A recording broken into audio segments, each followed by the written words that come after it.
A young boy from Minnesota was playing outside in the freshly fallen snow. And when his parents checked on him, he had vanished without a trace. But 8 years later, his father looks under the neighbor's dog kennel.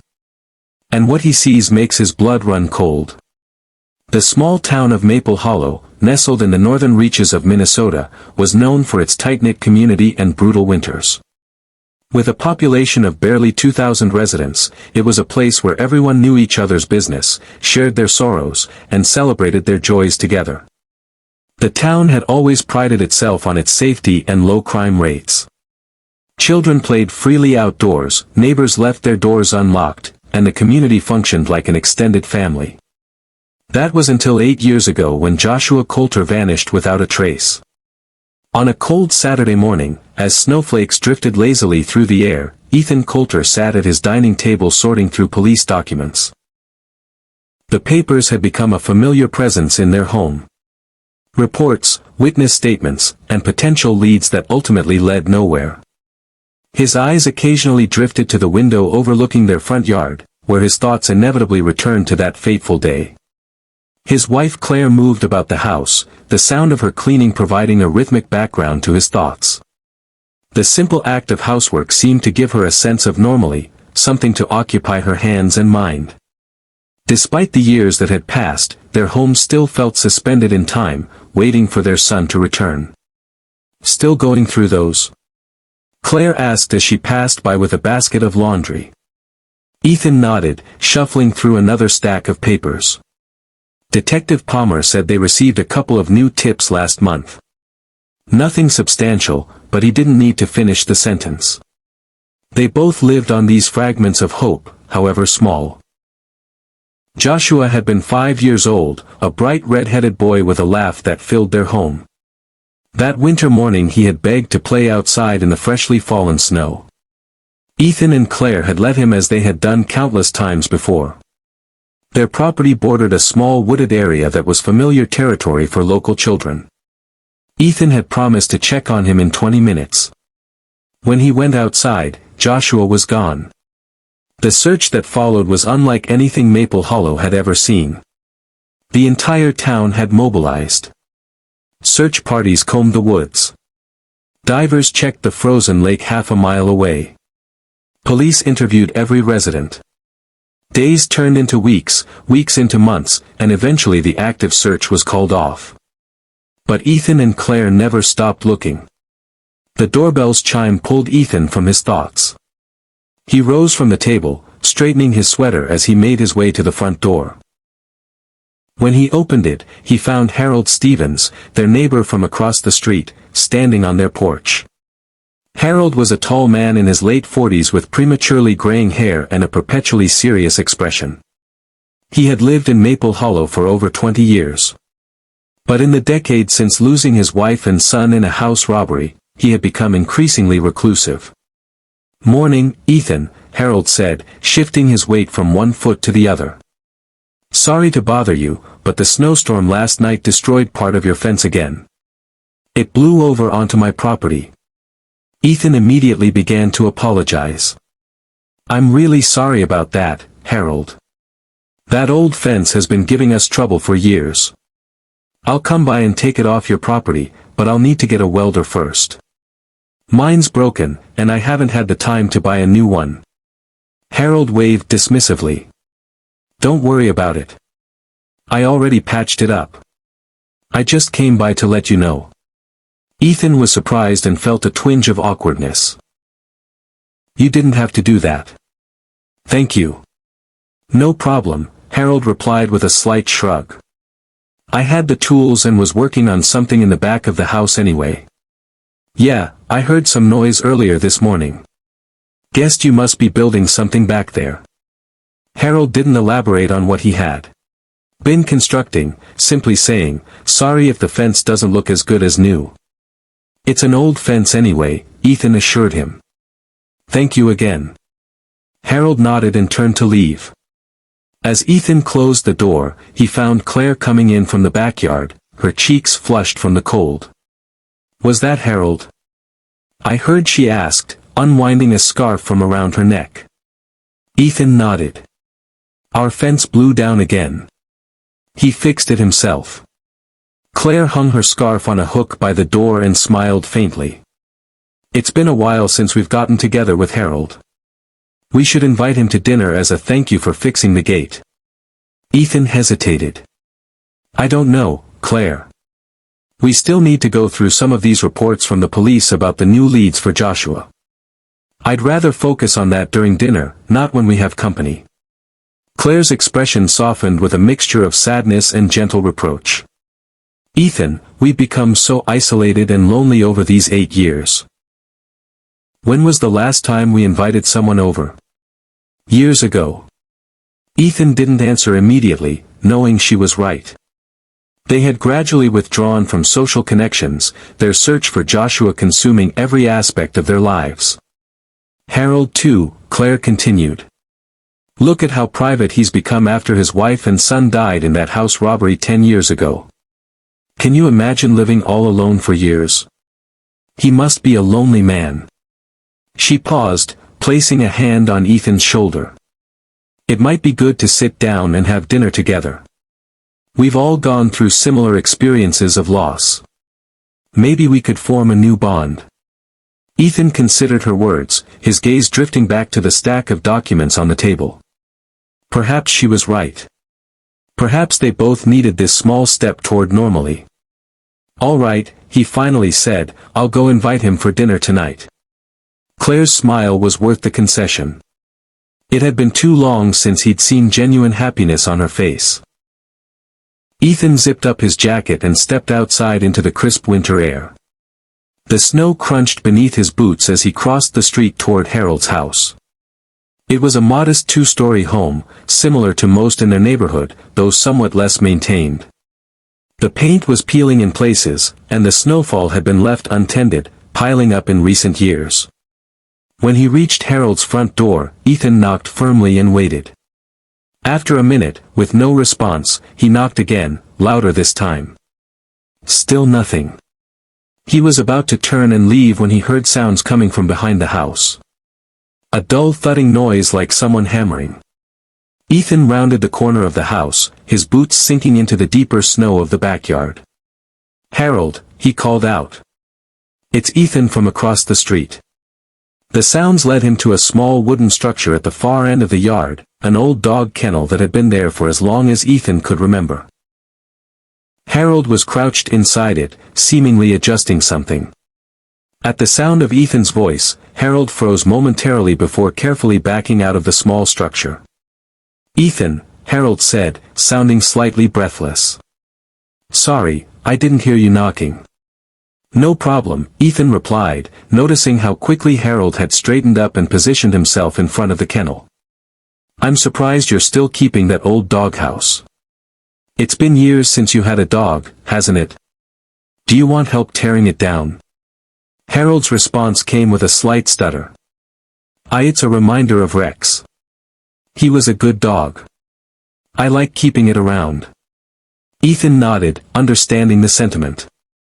People clung to different reminders of those they'd lost.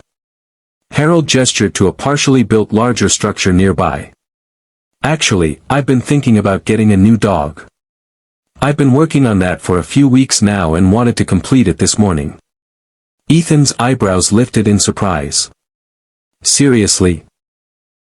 You're still working in this weather? That's impressive, Harold.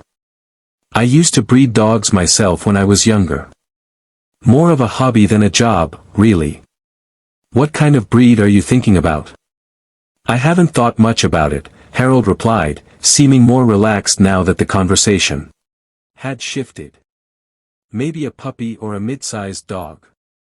Well, Claire and I actually wanted to invite you to dinner tonight, Ethan said.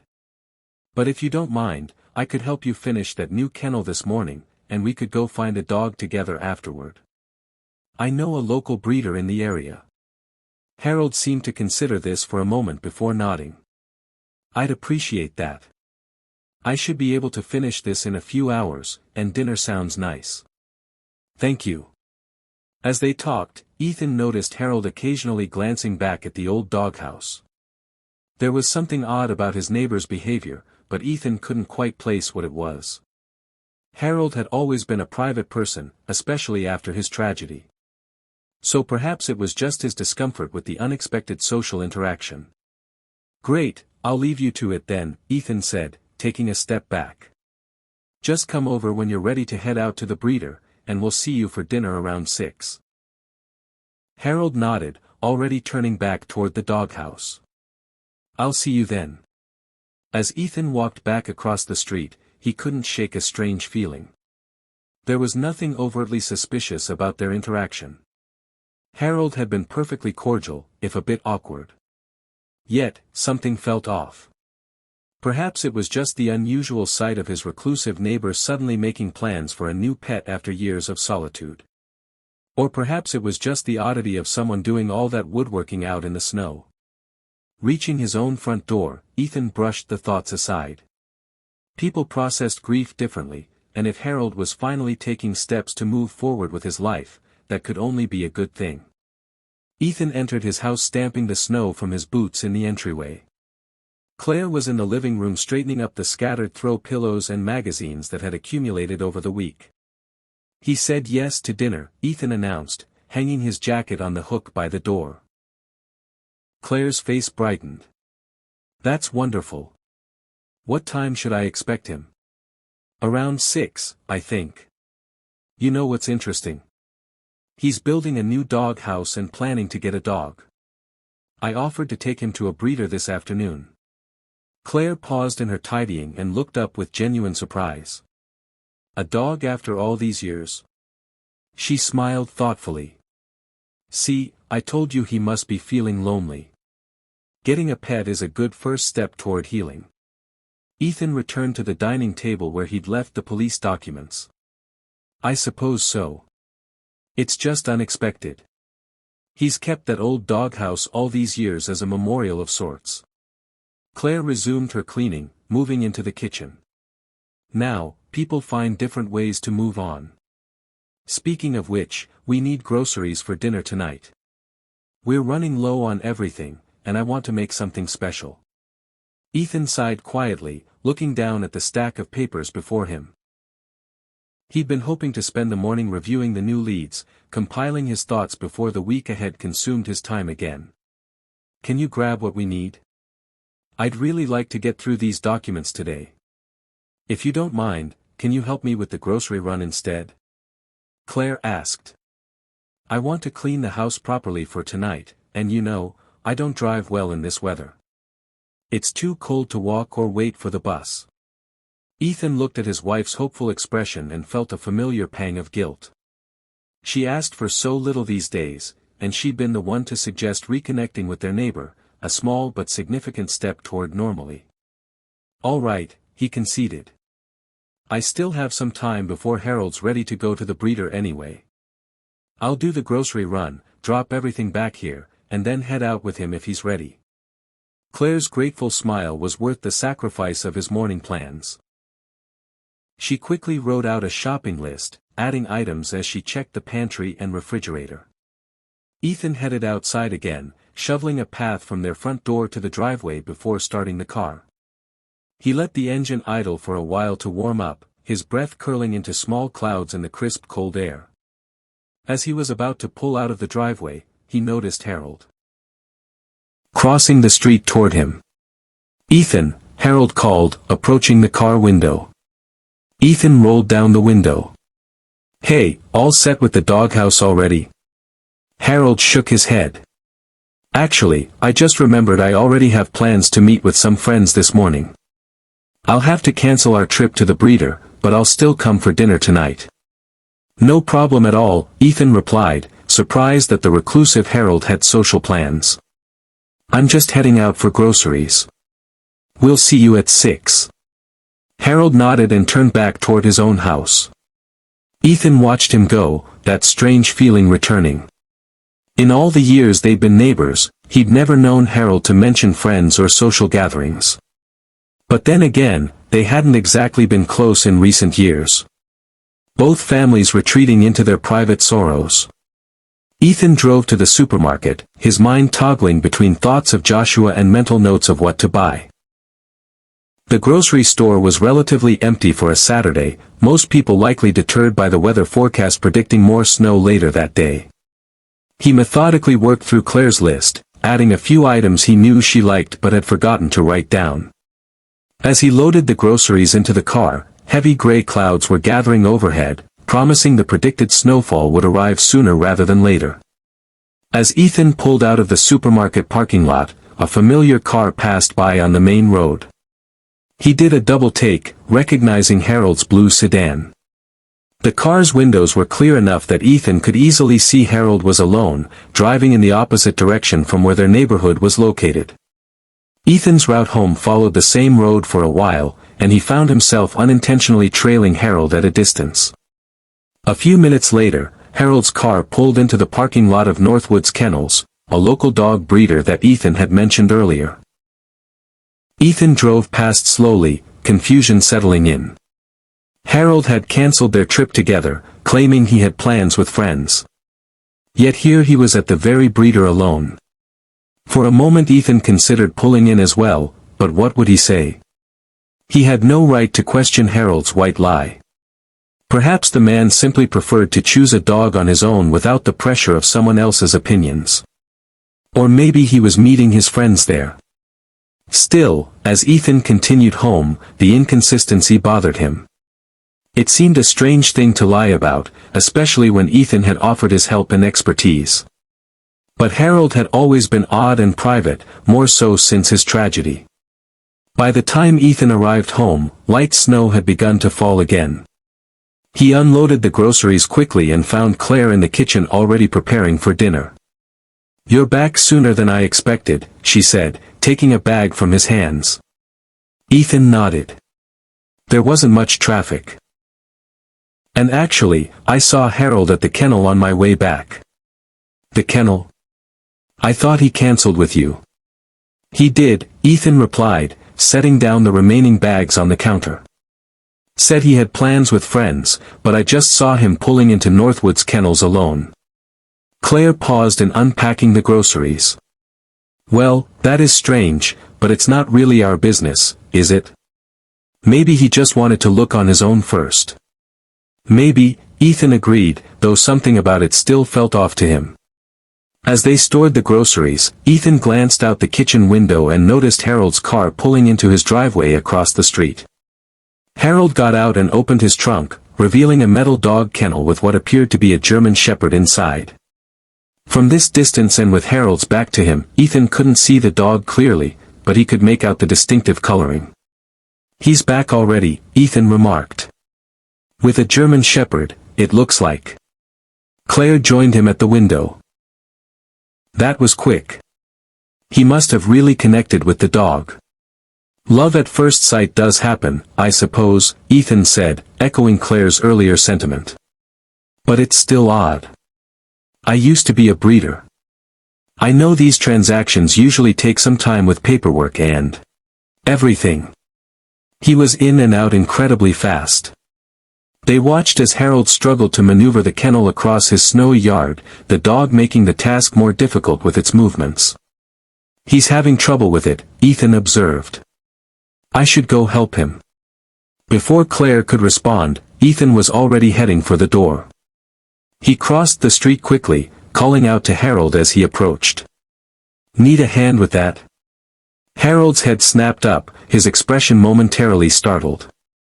"No, no, I'm fine," he said quickly, his tone sharper than the situation warranted. "I'll see you this evening," he added, clearly dismissing Ethan. Taken aback by the abrupt response, Ethan hesitated. "All right, if you're sure." Harold just nodded, already turning his attention back to the kennel and struggling to push it through the snowy yard. Ethan returned to his house, a growing uneasiness settling in his stomach. Something about Harold's behavior seemed off. But what reason did he have to be suspicious of his neighbor? The man had been nothing but quiet, if distant, all these years. As he entered his house again, Claire gave him a questioning look. "He didn't want help," Ethan explained with a shrug. "Said he's fine on his own." Claire nodded, returning to her dinner preparations. "Some people just don't like accepting help." It makes them feel vulnerable. I suppose Ethan agreed, though he couldn't shake the feeling that there was more to Harold's strange behavior than simple pride. The hours passed slowly as the snow continued to fall outside, blanketing Maple Hollow in a fresh coat of white. Ethan had returned to his stack of police documents, finally able to concentrate on reviewing them. There weren't many new developments, just the same frustrating lack of concrete leads that had characterized the search for Joshua from the beginning. One report mentioned a possible sighting in a town 200 m south, but the description was vague, and the follow-up investigation had yielded nothing. Another referenced a child matching Joshua's description who had been enrolled in a school in Montana under a different name. But when authorities had checked, it turned out to be a case of mistaken identity. Ethan rubbed his temples, fighting off the headache that always seemed to accompany these review sessions. 8 years of false hopes and dead ends had taken their toll, but he couldn't give up. Somewhere out there, Joshua might still be waiting for them to find him. As evening approached, Claire's cooking filled the house with warm, inviting aromas. She had prepared a pot roast with vegetables, fresh dinner rolls, and an apple pie for dessert. It was more elaborate than their usual meals, a sign of how important this small social occasion was to her. "Do you think he'll actually show up?" Ethan asked as he helped set the table. Claire arranged napkins beside each plate. "Why wouldn't he?" "I don't know. He's been acting strangely today. All these last-minute changes of plans, the way he reacted when I offered to help with the dog." Ethan trailed off, unsure how to articulate his vague misgivings. "He's probably just nervous about socializing after being alone for so long," Claire reasoned. "Let's give him the benefit of the doubt." At precisely 6 o'clock, the doorbell rang. Harold stood on their porch holding a bottle of wine, his coat dusted with snow. "I hope Red is all right," he said, handing the bottle to Ethan. "Perfect. Thank you," Ethan replied, stepping aside to let him in. "Come on in out of the cold." Claire greeted Harold warmly, taking his coat and thanking him for coming. The initial awkwardness of the reunion gradually eased as Claire served drinks and they settled at the dining table. The conversation remained light at first. Local news, the weather, harmless topics that required little emotional investment. As they began to eat, Ethan decided to broach the subject of Harold's new pet. "So, I see you got a German Shepherd today. How's it settling in?" Harold's fork paused midway to his mouth, and Ethan noticed a subtle tension in his posture. "It's fine. Still adjusting to the new environment." "That was a quick trip to the breeder," Ethan said casually. "I saw you heading that way on my drive back from the supermarket right after you mentioned meeting up with some friends." Harold's eyes flickered nervously. "I'm sorry about that. My schedule became unpredictable. My friend canceled last minute and I was so excited about getting a dog that I just went ahead to the kennel." Ethan nodded, sipping his wine. "I was surprised they processed everything so quickly. When I was breeding, the paperwork alone usually took a while." Harold shifted in his chair. "Actually, I had ordered it a few days ago. I was just there to pick it up." The explanation sounded reasonable enough, but Ethan couldn't shake what he remembered from that morning. Harold had said he wasn't even sure yet whether he wanted a puppy or a mid-sized breed. And something about Harold's demeanor now, the way he avoided direct eye contact, the faint tremor in his hand as he reached for his glass, hinted at a discomfort that went deeper than simple social awkwardness.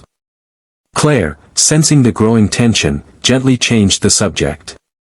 "Harold, Ethan mentioned you lost your wife and son 10 years ago. I'm so sorry. We understand how hard it is to lose family." Harold's expression softened slightly. "Yes, it's been difficult living alone all these years. We know something about that kind of pain," Claire said quietly. After Joshua disappeared, she didn't get to finish her thought. Harold suddenly became visibly agitated, his gaze fixed on the window where the snow was now falling heavily. "I'm very sorry," he interrupted. "But I think I should check on my dog. It's snowing harder now and the dogs knew it might be stressed with the adjustment." He stood up abruptly. I'm afraid I left it outside in the kennel and I forgot to bring it inside before coming here. Ethan glanced out the window at the intensifying snowfall. Yes, you're right. The wind's picking up, too. Do you need help bringing it in? No, Harold said quickly, almost panic-stricken at the suggestion. The dog's a German shepherd and might be alarmed by strangers. Even I'm still getting familiar with it. I'll handle it and come back after I'm done. Claire rose from her chair. Of course, just make sure your dog is safe. We live right across the street. Don't worry about rushing back if it needs your attention. Harold nodded gratefully and headed for the door, leaving his coat hanging on the rack in his haste. After he left, Ethan and Claire returned to the table, the sudden departure leaving an awkward lull in the evening. That was strange, Ethan remarked. Claire shrugged, refilling their wine glasses. He's concerned for his pet. It's understandable. I suppose, Ethan agreed reluctantly. As they continued their meal, Claire sighed softly. Ethan, imagine if I was gone, too. And you had to go to work and take care of the house alone. Harold has been managing all that by himself for a decade. He must be a responsible man to care so much about his new dog. He deserves some happiness. Time passed and Harold didn't return. The pie Claire had baked sat untouched on the counter, and the dining room grew quiet, except for the occasional clink of silverware. It's okay if he doesn't make it back, Claire said eventually. The dog's new, so maybe he's having trouble settling it in. She began to clear the table, but paused when she noticed Harold's coat still hanging by the door. Oh, he forgot his coat. It's freezing outside. Ethan stood up. I'll bring it back to him. Claire nodded, continuing to clear the dishes as Ethan grabbed both Harold's coat and his own before heading out into the snowy night. The snow crunched beneath Ethan's boots as he crossed the street, the cold air biting at his exposed face. Snowflakes swirled around him, illuminated by the street lights like tiny stars falling to earth. Harold's house was dark, except for a faint light visible from what Ethan assumed was the kitchen at the back. He approached the front door and knocked firmly, holding Harold's coat folded over his arm. After waiting for nearly a minute with no response, he knocked again, louder this time. Still. Nothing. Ethan frowned, glancing at his watch. It had been over half an hour since Harold had left their house. Surely, it shouldn't take that long to bring a dog inside, even if it was being difficult. As he stood there contemplating what to do next, a distinct barking sound came from the backyard. The dog was still outside in this weather. Concern overriding hesitation, Ethan made his way around the side of the house, calling out as he went, Harold, it's Ethan. Are you okay? I brought your coat.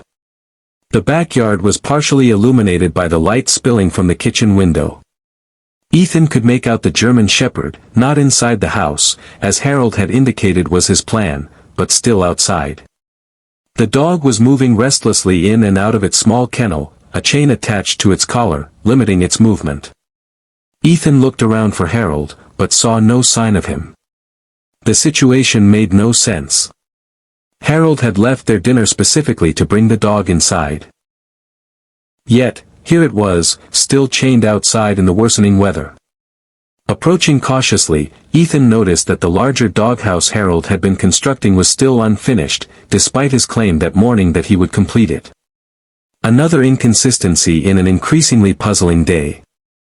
Harold, Ethan called again louder this time. No response. He peered through the kitchen window, but could see no movement inside. Harold's car was still in the driveway, and in this weather at this hour, it seemed unlikely he would have gone anywhere on foot, especially without his coat. Ethan pulled out his phone and dialed Harold's number. The call went straight to voicemail after several rings. A growing sense of unease settled in his stomach. As he put his phone away, the German shepherd suddenly began barking more intensely.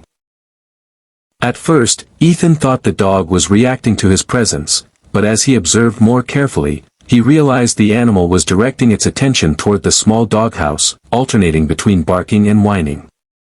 Keeping a safe distance, Ethan moved to get a better angle on the doghouse. From his new position, he could see something he hadn't noticed before. A wooden panel in the floor of the structure that looked like it could be moved with what appeared to be an unlocked padlock sitting on top of it. There was also a metallic glint that might be a handle of some sort embedded in the panel. Drawing on his experience with animals from his breeding days, Ethan approached the German Shepherd carefully, speaking in low, soothing tones. The dog, seemingly more distressed than aggressive, allowed Ethan to come close enough to unzip its chain from the collar and reattach it to a pole several feet away from the doghouse. With the dog secured at a safe distance, Ethan knelt down and peered inside the small structure. What he had initially taken for a simple doghouse floor was actually a sophisticated trapdoor. The metal handle and latch were reminiscent of old war bunkers he'd seen in historical documentaries. A cold feeling that had nothing to do with the winter air washed over him.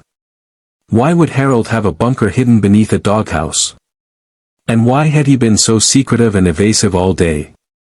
Ethan stood up and stepped back, his mind racing. He needed to talk to Claire. Fumbling with his phone, he dialed home. "Claire," he said when she answered, his voice tight with tension. "I found something strange in Harold's backyard. There's some kind of bunker or cellar under the doghouse." "A bunker?" Claire's surprise was evident.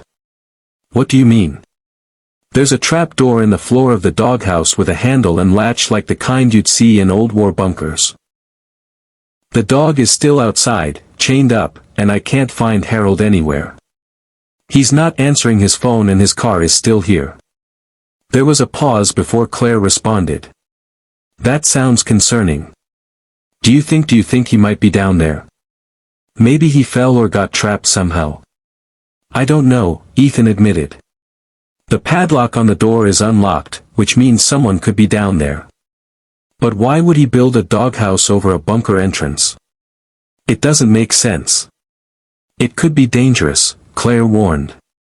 "Maybe we should call the police just to be safe. Your phone battery was low earlier." "I'll make the call." Ethan nodded, though she couldn't see him.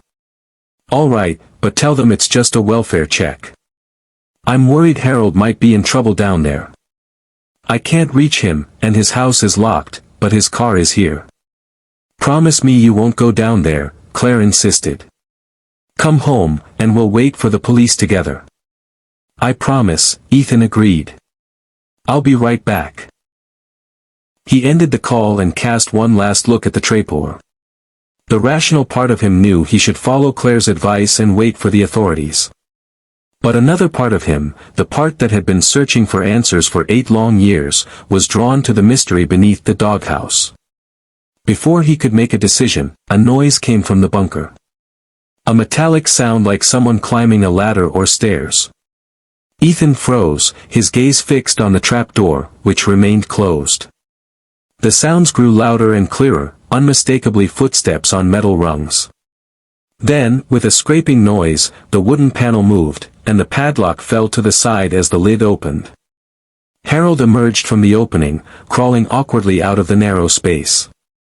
When he straightened and saw Ethan standing there, his face registered pure shock, quickly followed by something darker. Fear. Anger. It was hard to tell in the dim light. "Ethan," Harold said, his voice carefully controlled, but with an undercurrent of tension. "What are you doing here?" Ethan held up the coat. "You left this at our house. When you didn't come back, I thought I'd bring it over." He paused, then added, "I was worried when you didn't answer the door, and then I heard the dog barking. It's still outside in the cold." Harold took the coat from Ethan's outstretched hand with slow, deliberate movements. "Thanks. Yeah, about the dog. It's still not really warming up to me. I'm not so sure about bringing it inside anymore. I hope you understand." Ethan couldn't help himself. He looked pointedly at the open trap door. "What's down there, Harold?" Harold's posture stiffened, his expression guarded. "Nothing that concerns you." I was looking for you, Ethan pressed. I started to get worried when you didn't answer your phone or come to the door. Your car is here, but you weren't. Harold didn't respond directly to this. Instead, he glanced at the German Shepherd. You moved my dog. It was restless and kept barking at the bunker door, Ethan explained. I moved it to calm it down. Harold's jaw tightened visibly. Ethan decided to be direct. Why have you been lying to me all day, Harold? You said you'd bring your dog inside, but it's still out here. You said you were going to finish that larger dog house this morning, but it's barely started. You claimed to be meeting friends when you went to the breeder alone. Ethan paused, studying Harold's increasingly agitated expression. What's really going on? For a moment, there was silence broken only by the sound of the wind and the occasional whine from the German Shepherd. Then, without warning, Harold lunged forward. Ethan barely had time to react before Harold slammed into him, grabbing his jacket and pushing him backward with unexpected strength. They grappled in the snow. Harold's face contorted with a mixture of rage and fear. You should have minded your own business, Harold snarled, landing a solid punch to Ethan's midsection. The blow knocked the wind out of Ethan, but years of physical labor had kept him strong despite his grief. He managed to block Harold's neck swing and push the man off him. What are you hiding, Harold? Ethan demanded, circling wearily now, keeping his distance. Harold didn't answer. Instead, he charged again, this time driving his knee into Ethan's stomach as they collided. Ethan doubled over, gasping, and Harold used the opportunity to shove him toward the open trap door. Get in there, Harold commanded, his voice eerily calm now despite the violence of his actions. CC crawl in and go down. Ethan straightened, wincing from the pain in his abdomen. You can't make me go down there. A chilling smile spread across Harold's face as he reached behind his back and produced a handgun. It's either you climb down yourself or I'll drop your dead body down. Your choice. The sight of the weapon sent a jolt of fear through Ethan, but he maintained his composure. The police are on their way here, Harold. Claire called them when I couldn't find you. If you fire that gun, every neighbor will hear it. Frustration flashed across Harold's face, but he kept the gun trained on Ethan. Instead of shooting, he stepped forward and struck Ethan across the face with the weapon, sending him stumbling backward. Blood trickled from a cut above Ethan's eye as Harold continued to push him toward the doghouse, trying to force him to crawl into the narrow opening. Despite the pain and disorientation from the blow, Ethan fought back, grabbing Harold's wrist and twisting it until the gun fell from his grasp. In a desperate move, Ethan kicked the weapon, sending it sliding across the wooden floor of the doghouse and down into the darkness of the bunker below. Enraged, Harold charged again, but this time Ethan was ready. He sidestepped and used Harold's momentum against him, sending him crashing into the side of the doghouse. In the distance, the wail of police sirens cut through the night air. Harold's head snapped up at the sound, panic replacing rage in his expression. Moments later, two police cruisers pulled up in front of the house, their lights bathing the snowy yard in alternating red and blue. Officers emerged quickly, hands on their holsters as they approached the scene of the struggle. Police, hands where we can see them, one officer shouted. Both men raised their hands, though Harold did so reluctantly, his face a mask of frustration and defeat. The officers separated them, one checking Ethan's bleeding face, while the other restrained Harold. What's going on here? The first officer demanded. Before Ethan could respond, Claire appeared, having followed the police cars from their house. Ethan, are you okay? She called, hurrying toward him. I'm fine, he assured her, though the cut above his eye was still bleeding freely.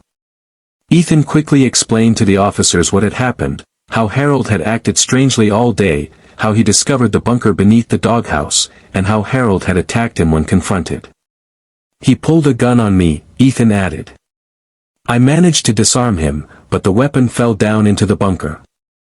The officers looked at Harold, who remained silent, his expression unreadable. Is that true, sir? one officer asked him. "Did you assault this man and threaten him with a firearm?" Harold didn't respond. "We're going to have to take you in," the officer continued, reciting Harold's rights as his partner secured handcuffs around his wrists. "You have the right to remain silent. Anything you say can and will be used against you in a court of law." As the officer continued the Miranda warning, another police car arrived, followed by an ambulance. Paramedics rushed to check Ethan's injuries while additional officers secured the scene. One of the officers approached the open trapdoor, shining a flashlight down into the darkness below. "There appears to be some kind of underground room here," he reported, peering down. "I can see metal stairs leading down." Before anyone could respond, a noise emanated from within the bunker. The unmistakable sound of someone climbing the metal stairs. Everyone froze, officers immediately drawing their weapons and training them on the opening. The paramedic pulled Ethan back and Claire gasped, clutching her husband's arm. The climbing sounds grew louder, more distinct with each passing second. Then slowly, a figure began to emerge from the darkness. It was a boy, approximately 13 years old, with a mop of reddish hair that hadn't been cut in some time. He was thin, pale, and obviously frightened, his wide eyes blinking in the sudden brightness of the officer's flashlights. In his trembling hands, he held Harold's gun. The officers tensed, calling out for the boy to drop the weapon, but he seemed confused and terrified, pointing the gun wildly at the crowd of strangers surrounding him. "Dad," the boy called out, his voice cracking with fear as his gaze found Harold. "I won't let the enemy catch you. I'll protect you, Dad, and our home." His hands shook violently as he gripped the weapon. "I want to be a soldier like you." The officers exchanged bewildered glances, maintaining their positions, but clearly uncertain how to proceed with a clearly frightened child holding a deadly weapon. "Son, put the gun down," one officer said gently. "It's not safe for someone your age to handle that." The boy's finger twitched near the trigger. "I know how to use this," he insisted, his voice trembling. "Dad taught me. The country's at war. You're the enemy. You want to take Dad and our home?" Ethan stared at the boy, a strange numbness spreading through his body that had nothing to do with his injuries. There was something hauntingly familiar about the child's features, the shape of his face, the color of his hair, the set of his jaw. Joshua. The name escaped Ethan's lips in a breathless whisper. The boy's eyes flickered toward him, confusion evident in his expression. Ethan stepped forward slowly, ignoring the paramedics' attempt to hold him back. "Joshua, what do you mean? We're not in a war, and Harold is not your father." He swallowed hard, hardly daring to hope. "Your mother and I are your parents." The boy's confusion deepened, his hands trembling more violently now. "You're lying," he said, though there was uncertainty in his voice. "You just want to kill us. You hate us." His voice broke. "My mom died in a war. Dad said she was shot by the military." Claire stepped forward now, tears streaming down her face. With shaking hands, she pulled out her phone and showed the boy the screen, her wallpaper unchanged for 8 years, showing a 5-year-old Joshua smiling widely at the camera. "You were kidnapped," she said, her voice thick with emotion. "We've been searching for you all these years. We missed you so much, Joshua." The boy stared at the phone, his resolve visibly wavering. He looked at Harold, silently pleading for guidance or explanation, but Harold refused to meet his gaze, staring resolutely at the ground. Taking advantage of the boy's distraction, one of the officers gently approached and carefully took the gun from his unresisting hands, quickly securing and disarming it. Joshua didn't resist. He continued to stare at the photo on Claire's phone, confusion and the first glimmers of recognition washing over his face. "We're really not in a war?" he asked, his voice small and uncertain. "No, sweetheart," Claire assured him, fighting to keep her voice steady. "There's no war, Harold. He pretended all these years to be your father when your real father and mother were searching everywhere for you." Claire stepped closer, cautiously reaching out to touch Joshua's hand. The boy flinched initially, but didn't pull away, allowing the contact. It was as though some deep-buried memory was stirring within him, responding to his mother's touch. The paramedics moved in, wrapping Joshua in a shock blanket and guiding him toward the ambulance. Claire followed closely, unwilling to let her son out of her sight again. Ethan watched them go, his heart pounding with a mixture of shock, joy, and disbelief. One of the officers approached him. "Sir, we need to ask you and your wife some questions, but first, let's get your injuries treated." Ethan nodded numbly, his gaze fixed on the ambulance where his long-lost son was being examined. After 8 years of searching, of hoping against hope, Joshua had been just across the street the entire time. The following hours passed in a blur for Ethan. Paramedics cleaned and bandaged the cut above his eye and examined his bruised ribs, concluding that nothing was broken. Physically, he would recover quickly. Emotionally, he was still processing the miraculous turn of events. In the back of the ambulance, Joshua sat. Wrapped in blankets, answering basic questions from both medical personnel and police officers. The boy's confusion was evident. His entire worldview had been shattered in a matter of minutes. When Ethan approached, Joshua regarded him with a mixture of weariness and curiosity. Claire sat beside their son, not touching him, but close enough to offer comfort if he wanted it. "How are you feeling?" Ethan asked gently, careful not to overwhelm him. Joshua shrugged, his eyes darting between Ethan and the officers nearby. "I don't know," he admitted.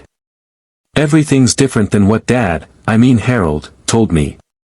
One of the officers, a kind-faced woman who had introduced herself as Detective Martinez, sat across from Joshua with a notepad. "Joshua, I know this is confusing, but can you tell us a little about what it was like living with Harold? Did he ever hurt you?" Joshua shook his head. "He was just training me really hard, physical training, and recently how to use the gun." He paused, frowning. "He said I needed to learn to protect myself for when he wasn't there anymore. He said the war would last a long time. Told me to hide deep in the bunker because things got worse out there." "Do you know what year it is, Joshua?" Detective Martinez asked gently. The boy hesitated. "Dad, Harold said it doesn't matter down there. Time works differently during wartime. It's 2007. The detective informed him. "You've been missing for 8 years. Do you remember anything about where you lived before the bunker?" Joshua's brow furrowed in concentration. I don't know. I've been in the bunker for as long as I can remember. Harold said it was too dangerous outside because of the war. He looked around at the peaceful, if snowy, neighborhood. But there is no war, is there?" "No," Ethan confirmed softly. "There's no war. There never was." From the police car where Harold was being held, they could see him watching them, his expression unreadable. Another officer approached the ambulance. "We found something interesting in the bunker," he reported. "It's fully stocked with supplies, food, water, medical equipment. There's a generator, air filtration system, even educational materials. And we found several silent firearms, just as the boy mentioned." Detective Martinez nodded. "Sounds like he was prepared for a long stay down there." She turned back to Joshua. "Did Harold ever let you leave the bunker?" Joshua shook his head. "Never. He said it was too dangerous. He went out for supplies sometimes and said he was helping other people who were hiding from the war. He told me that when I was old enough, I could help him." Ethan's mind reeled at the implications. Harold had kept Joshua imprisoned for 8 years, constructing an elaborate lie about a fictional war to keep him compliant and afraid to leave. "The dog," Ethan said suddenly, remembering what had started this chain of events. "He bought the German Shepherd to guard the entrance to the bunker, didn't he? And he was building the larger dog house to better conceal the trapdoor." Detective Martinez nodded. "That's our theory as well. Looks like he was having trouble keeping Joshua confined as he got older and more curious." The dog was meant to be another layer of security. As they talked, a forensic team arrived and began processing both the bunker and Harold's house. Officers cordoned off the property with yellow crime scene tape, and curious neighbors had begun to gather despite the late hour and cold weather. Eventually, the paramedics decided that Joshua should be taken to the hospital for a full medical examination. Years of living underground with limited sunlight and exercise would have had effects on his development that needed to be assessed. "Can we go with him?" Claire asked, her voice breaking slightly. "Please, we just found him." The paramedics agreed, and soon they were headed to Maple Hollow Memorial Hospital. Ethan and Claire riding alongside their son. They maintained a respectful distance, understanding that for Joshua, they were still essentially strangers despite the biological connection. At the hospital, doctors conducted a thorough examination while Ethan and Claire waited anxiously. Detective Martinez joined them, her expression grave. "Harold's not saying much, but from what we've pieced together and what Joshua has told us, it seems he kidnapped your son the day he went missing. He happened to have that old war bunker on his property and built the dog kennel right on top of it, though we're not sure why. Possibly as a response to his own family tragedy." Ethan nodded. His wife and son were killed in a home invasion 10 years ago. He was never the same after that. That likely triggered whatever mental break led to this, the detective agreed. Claire wiped away tears. 8 years of lies. Our poor boy doesn't even know what the world is really like. The psychological recovery will be challenging, Detective Martinez acknowledged. But children are remarkably resilient. With proper support and therapy, he has every chance of adapting to normal life again. Dr. Patel, the pediatrician who had examined Joshua, approached them with a clipboard in hand. Physically, he's malnourished and shows signs of vitamin D deficiency, which is expected given the circumstances. His muscle development is below average for his age, but there are no signs of physical abuse. He appears to have been fed regularly and kept in relatively sanitary conditions. Claire covered her mouth, fighting back a sob of relief. Ethan put his arm around her, drawing her close. "Can we see him?" he asked. Dr. Patel nodded. "Yes, but please understand that he's still processing everything.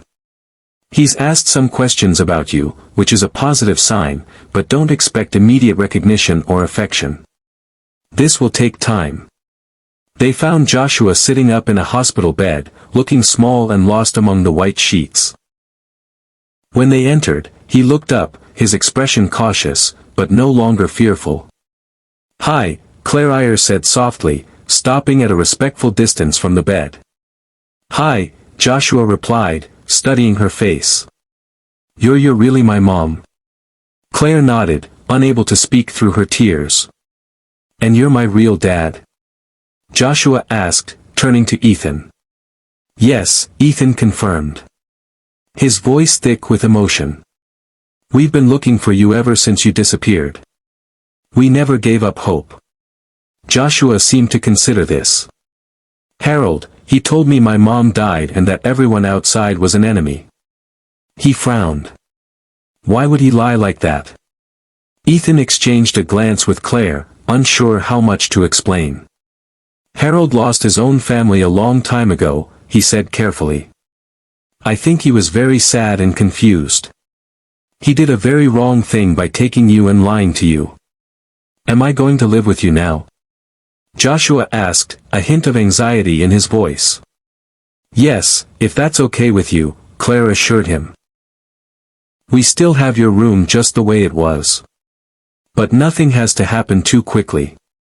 We can take it one day at a time." Joshua nodded slowly. I don't remember you," he admitted, his voice small. "But when I saw your picture," he trailed off uncertain. "It's okay," Ethan assured him. "We have plenty of time to get to know each other again." In the days that followed, the story of Joshua's discovery and Harold's deception spread throughout Maple Hollow. Local reporters clamored for interviews with the family that had been miraculously reunited after 8 years. Ethan and Claire declined all interview requests, focusing instead on helping Joshua adjust to his new reality. They brought family albums to the hospital, showing him pictures of his early childhood and telling him stories about his life before the kidnapping. Harold was charged with kidnapping, false imprisonment, assault, and multiple weapons violations. In the wake of his arrest, investigators discovered journals in the bunker detailing his deteriorating mental state over the years and his obsession with creating a second-chance family after losing his own. Watching his son now, Ethan felt a profound mixture of grief for the years lost and gratitude for this second chance. The road ahead would not be easy. Joshua would need intensive therapy to overcome years of isolation and deception. But they were together again. After 8 years of searching, of hoping against hope, their family was finally whole.